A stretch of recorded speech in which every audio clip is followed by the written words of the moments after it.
Ram Sita serial இப்போ ஒரு அட்டகாசமான எபிசோட் வந்திருக்கு. ஸ்கிப் நான் ஃபுல்லோடையும் கேளுங்க. அதுக்கு முன்னாடி வீடியோ பிடிச்சிருந்துச்சுன்னா லைக் பண்ணி பாருங்க. ரொம்ப பிடிச்சிருந்துச்சுன்னா நம்ம சேனலுக்கு வந்து சப்ஸ்கிரைப் பண்ணி கண்டினியூஸாக அதனை வந்துட்டாங்க.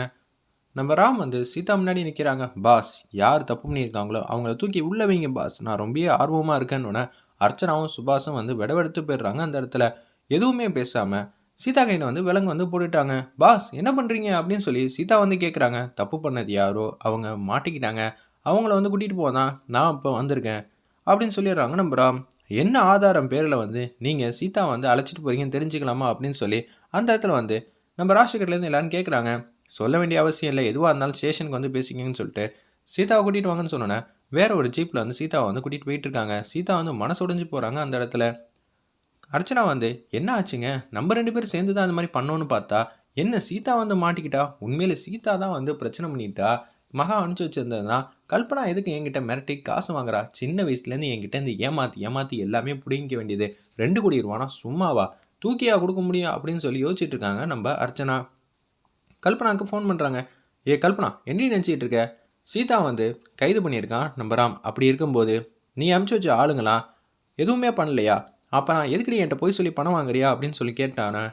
கடுப்பாயிட்டாங்க நம்ம கல்பனா. என்ன நினச்சிட்டு இருக்க, முதல்ல ராம் யார், சின்ன குழந்தை, மகா எப்பேற்பட்டவங்கிற விஷயத்தை வந்து தெரிஞ்சுக்கிறதுக்குள்ளேயே மகாவே போயிட்டா. அப்படி இருக்கும்போது ரவுடி பசங்களாம் வந்து பொய்யெல்லாம் சொல்ல மாட்டாங்க. இதுக்காக பணத்தை வந்து அனுப்பல, டிலே பண்ணாத, ஏய் உனக்கு பணம் என்ன கேளு நான் தரேன், அதுக்குன்னு இது மாதிரிலாம் பொய் சொல்லாதான்னு அர்ச்சனை வந்து கேட்குறாங்க. தொலைச்சி விடுவோம், தொலைச்சி அவங்க பண்ணால் பண்ணேன்னு சொல்லுவாங்க, பண்ணலன்னா பண்ணலன்னு சொல்லுவாங்க, தேவையில்லாம் அந்த மாதிரி பேசிகிட்டு இருந்தேன்னு வச்சுக்கேன் அப்புறம் அவ்வளோதான், எனக்கு கெட்டக்கும் வரும், இன்னும் 1 மணி நேரத்துக்குள்ளே எனக்கு பணம் வந்தே ஆகணும், இல்லைன்னு வச்சுக்கேன் அப்புறம் அவ்வளோதான், நான் வந்து வீட்டுக்கு வந்துடுவேன், பார்த்து நடந்துக்க, நான் வந்தால் ரொம்ப சந்தேகமாயிடும் எல்லாருக்கும்.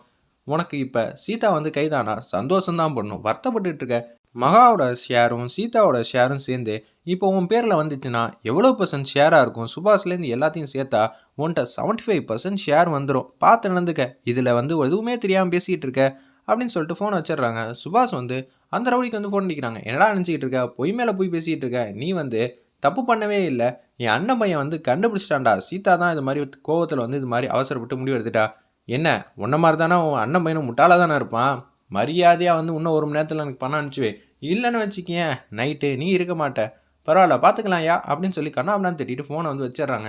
என்னது இவன் இவ்வளோ கோவப்படுறான் அப்படின்னா ராம் வந்து தப்பாக வந்து புரிஞ்சுக்கிட்டு சீதாவை கைது பண்ணியிருக்கானா, இல்லை நம்ம எல்லாரையும் வந்து பிடிக்கிறதுக்காக சீதா மேலே பழி போட்டு கூட்டிகிட்டு போயிருக்கானா, ஒன்றும் புரியலையேங்கிற மாதிரி பட்டமாக யோசிச்சுட்டு இருக்காங்க. அந்த இடத்துல ராம் வந்து உட்காந்துட்டு இருக்காங்க ஆஃபீஸில். சீதா வந்து ஜெயிலுக்குள்ளே தள்ளிடுறாங்க அவங்க இருக்கிற ஸ்டேஷனுக்குள்ளே. ஒன்று வந்து ரொம்ப சோகமாக உட்காந்துட்டு இருக்காங்க ராம். சீதா முதல்ல துணியை தைச்சி கொடுத்தாங்களே, இதையெல்லாம் நினச்சி பார்த்துட்டு இருக்காங்க.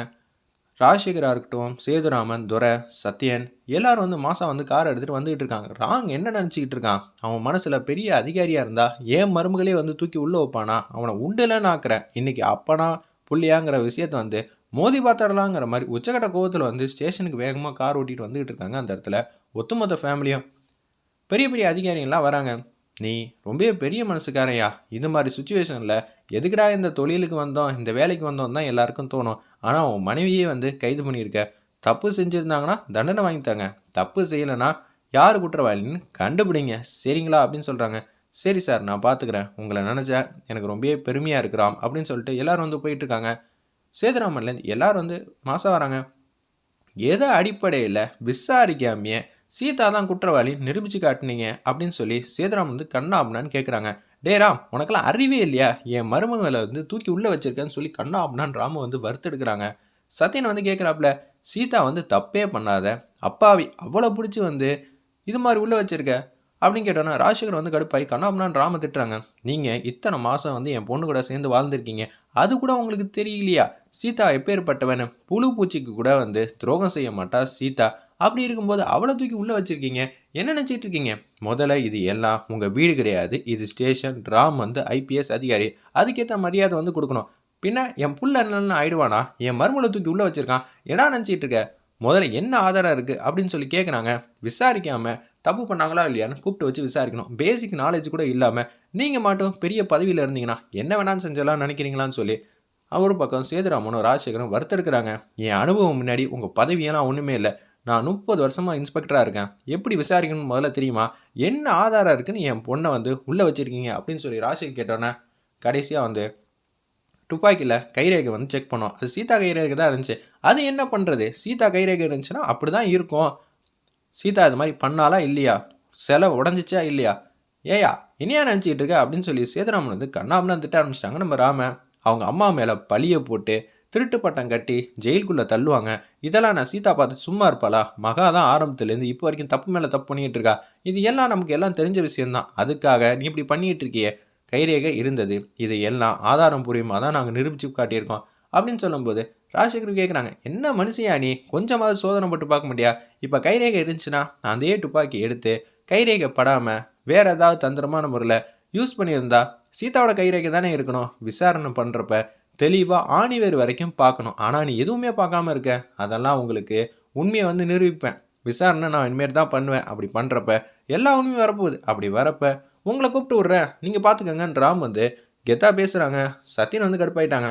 நாங்கள் உண்மையை வந்து குற்றவாளியை கண்டுபிடிக்க இல்லை, எங்களுக்கு மிகப்பெரிய விஷயம்லாம் இல்லை, ஈஸியாக கண்டுபிடிச்சிரும். ஆனால் உங்கள் பதவிக்கும் நீங்கள் இருக்கிற இந்த இடத்துக்கும் தான் அசிங்கத்தை ஏற்படுத்திடுவீங்க. உண்மையான குற்றவாளி தப்பிக்கக்கூடாது. ஆனால் உண்மையான ஒருத்தவங்களை உள்ள தூக்கி வைக்கிறலாம் மிகப்பெரிய பாவம் அப்படின்னு சொல்லி சேதுராமன் ராஜசேகரும் மல்லு கட்டுறாங்க. அந்த இடத்துல துரை வந்து கருப்பாயிட்டாங்க. என்னையா நினச்சிட்டு இருக்க, எந்த விசாரணையும் செய்யாமல் நீ மாட்டும் உள்ளே வச்சிருவியா, இதெல்லாம் மிகப்பெரிய பாவம். நான் நேர்மையாக தான் மாமா பண்ணியிருக்கேன்.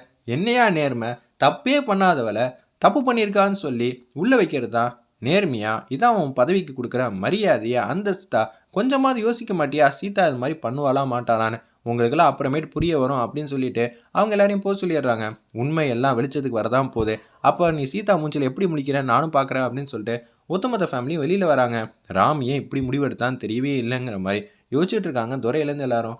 சீதா நீ எதுக்கும் கவலைப்படாதம்மா, நான் உன் அண்ணனாக இருந்து நிச்சயம் இந்த பிரச்சனையிலேருந்து உன்னை வெளில கொண்டு வரது ஏன் பொறுப்புங்கிற மாதிரி சொல்லிட்டு ஒத்துமொத்த ஃபேமிலியும் போகிறாங்க. சீதா உள்ளே நினச்சி பார்த்தா என் மனசு கஷ்டமாக இருக்குன்னு துறையிலேருந்து எல்லாரும் ஃபீல் பண்ணி வேதனைப்பட்டு இருக்காங்க. ராம் வந்து மனசில் நினச்சிட்டு இருக்காங்க, என்னால் டிபார்ட்மெண்ட் ஆளாக தான் யோசிக்க முடியுது. சீதா உன்னோட ஹஸ்பண்டாக என்னால் யோசிக்க முடியல, என்னை மன்னிச்சிருமா, எனக்கு வேறு ஆப்ஷன் இல்லை, வேறு வழி இல்லைங்கிற மாதிரி அந்த இடத்துல அப்படியே பாட்டமாக வந்து யோசிச்சுட்டு இருக்காங்க நம்ம ராம். கான்ஸ்டபிள் வந்து சாப்பாடு எடுத்துகிட்டு வந்து கொடுக்குறாங்க. சீதாவுக்கு 3 இட்லியும் கொஞ்சோண்டு சாம்பார் ஊற்றி கொடுத்துருக்காங்க. இருந்தாலும் சீதா வந்து தொடவே இல்லை. எனக்கெல்லாம் ஒன்றும் வேணாம், தயவு செஞ்சு சாப்பிடுமா, ஏதோ சந்தர்ப்ப சூழ்நிலை, கோவப்பட்டீங்க, தப்பு செஞ்சிட்டீங்க, அதுக்கேற்ற தண்டனை அனுப்பிச்சு தான் ஆகணும். அதுக்குன்னு இப்போ நீங்கள் சாப்பிடாமல் இருந்தால் எல்லாமே மாறப்போகுதா? மாறப்போகிறதே இல்லை. தயவு செஞ்சு சாப்பிடுங்க. உங்களுக்காக இல்லாட்டாலும் உங்கள் வயிற்றில் வளர்கிற குழந்தைக்காவது நீங்கள் சாப்பிட்டு தான் ஆகணுங்கிற மாதிரி கெஞ்சுறாங்க. எனக்கு எதுவுமே வேணாம், நான் தப்பே செய்யாதவன், நான் நிரூபித்ததுக்கப்புறம் தான் சாப்பாட்டிலே கை வைக்கேன் அப்படின்னு சொல்லிடுறாங்க. அந்த இடத்துல என்னடா அது இப்படி பேசிகிட்டு இருக்காங்க, சரி ராம் சார்கிட்ட சொல்லிவிடுவோன்னு சொல்லி ராம் கிட்ட வந்து அந்த கான்ஸ்டபிள் வந்து பேசுகிறாங்க. சீதா கிட்ட நான் சாப்பாடு வந்து கொடுத்தேன், அவங்க சாப்பிடவே மாட்டேங்கிறாங்களே, அச்சச்சோ அவளுக்கும் வயிற்றில் வளர்கிற குழந்தைக்கும் சாப்பாடு சாப்பிட்லன்னா சரி வராது சார், நீங்கள் ஒரு வாட்டி வந்து பேசிங்கன்னா தான் அவங்க கொஞ்சமாவது சாப்பிட்றதுக்கு முயற்சி பண்ணுவாங்க, தயவு செஞ்சு போங்கங்கிற மாதிரி கான்ஸ்டபிள் சொல்லிட்டு அங்கேருந்து கடந்து போகிறாங்க. சீதா முன்னாடி நிற்க முடியாமல் அப்படியே நிற்கிறாங்க. சீதா அப்படியே பார்த்துக்கிட்டு இருக்காங்க. நான் தான் தப்பு பண்ணியிருக்கீங்கன்னு நினைக்கிறீங்களா பாஸ், இதை என்னால் புரிஞ்சிக்கவே முடியல அப்படின்னு சொல்லி சீதா வந்து வேதனையோடு பார்க்குற மாதிரி காட்டி இந்த எபிசோட் அல்டிமேட்டாக முடிச்சிருந்தாங்க. வெயிட் பண்ணி பார்ப்போம்.